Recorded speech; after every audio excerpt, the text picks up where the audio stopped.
Capítulo 23. El remolino. Me desperté con la suave caída de la lluvia. La casa comunitaria estaba llena de esa suave luz de la mañana y todos allí estaban durmiendo. Debe ser porque llovió toda la noche. Nadie había salido a cazar. Me di vuelta en mi hamaca y regresé a dormirme. Unas horas más tarde me desperté. Todavía estaba lloviendo. Eso era raro, pensé. Casi nunca llueve en la selva durante el día. Ya habían pasado varios meses desde aquella epidemia de sarampión. Había sido un periodo de descanso y esperé mi matrimonio con Gloria y la oportunidad de pasar un buen rato de tiempo con Bobby. También había estado trabajando en un material sobre lingüística que había recopilado durante los 10 años que llevaba con los motilones. Entre los lingüistas había mucho interés en mi material y estaban planeando publicarlo, algún trabajo sobre el lenguaje de los motilones. Decidí trabajar en ese proyecto. No había muchas razones para intentar hacer otra cosa mientras llovía. Fui al centro de salud que estaba a 500 millas de distancia. Estaba lloviendo, pero había charcos de agua en todos lados. Caminé al lado del plátano y vi que estaban creciendo nuevamente. Ninguno de ellos había sido derribado por el viento. Resbalé en el barro y caí. Empecé a reír. No podía recordar cuándo había visto tanta agua como esta. Allí en el centro de salud me senté en el escritorio que habíamos hecho, cortando una parte de un árbol de caoba que había caído. Es una lima impermeable y a prueba de insectos para mí. Los papeles eran mis posesiones más valiosas. El agua caía feliz sobre el techo de hojalata del centro de salud y me dispuse a trabajar. Un poco más tarde, después de una hora aproximadamente, me perturbaron unas voces fuertes. Fui a la puerta y miré hacia afuera. Dos hombres motilones gritaban al otro lado del río pidiendo una canoa para traerlos de regreso. La canoa estaba llena de agua y necesitaba ser vaciada. El agua estaba muy alta debido a tanta lluvia. Tomó un poco de tiempo antes de que los hombres pudieran cruzar y regresar con sus dos pasajeros. Decidí ir a la casa para escuchar lo que decían. Sabía que eran de una zona que no estaba muy lejos de Tibú y pensé que tal vez tenían un mensaje para mí. Cuando llegué a la casa comunitaria, todos estaban mirando a los dos hombres mientras comían. Estaban caminando por varios días viajando y estaban cansados y hambrientos. Se rieron de algunas de las cosas que les sucedieron.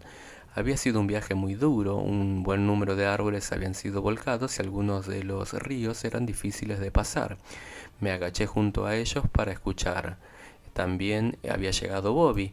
Le hice un gesto con la mano y sonreí. Los dos hombres estaban hablando de una cacería que habían emprendido.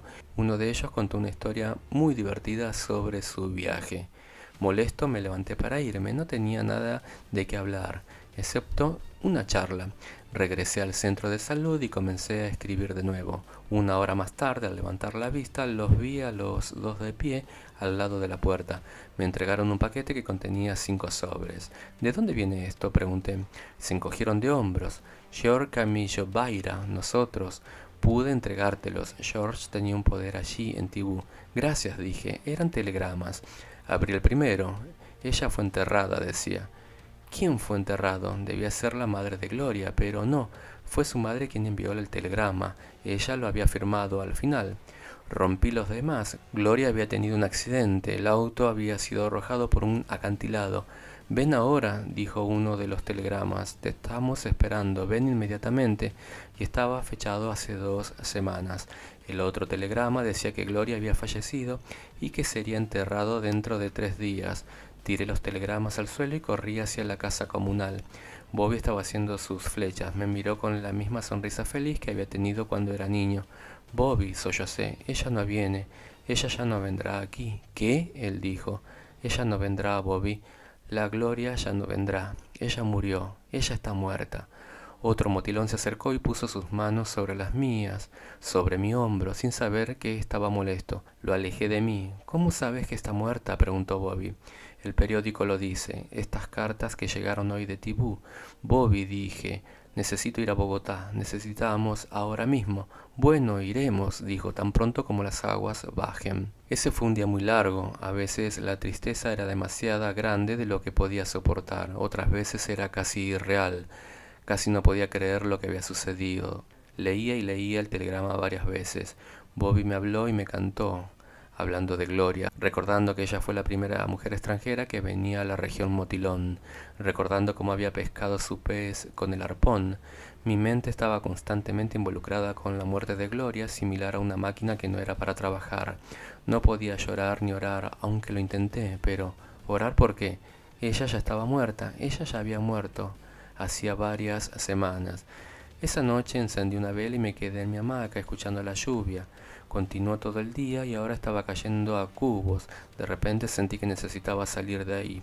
Necesitaba ir a Bogotá. Necesitaba ver al menos la tumba de Gloria y hablar con su madre. Si no lo fuera, nunca sabría si realmente no fue una pesadilla. Estuve dando vueltas en la hamaca toda la noche esperando el amanecer.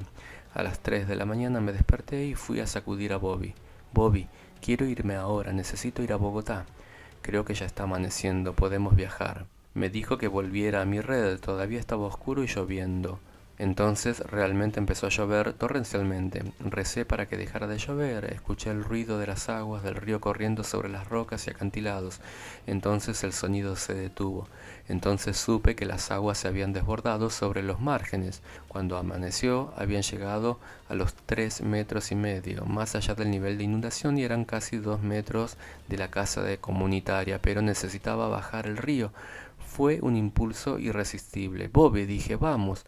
Bruco, no podemos, nos vamos a ahogar.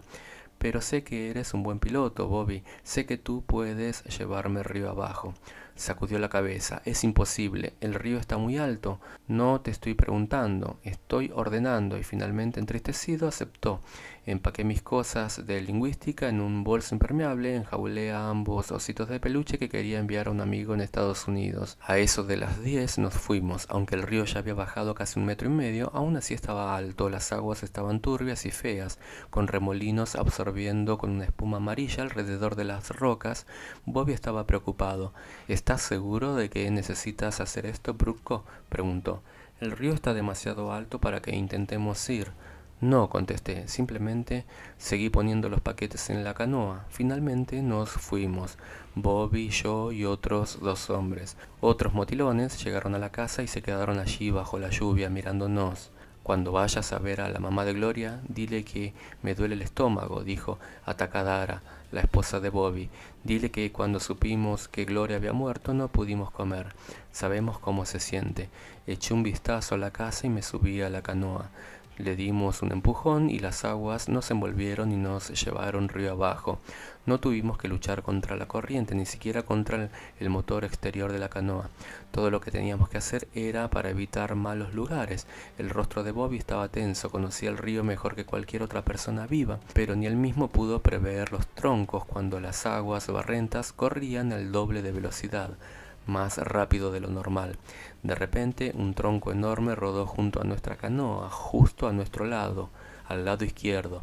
Lo observamos de cerca para estar seguros que no se daría la vuelta y nos golpearía. Mientras nosotros, cuando nos acercábamos a un recodo del río, noté que había un remolino a nuestra derecha.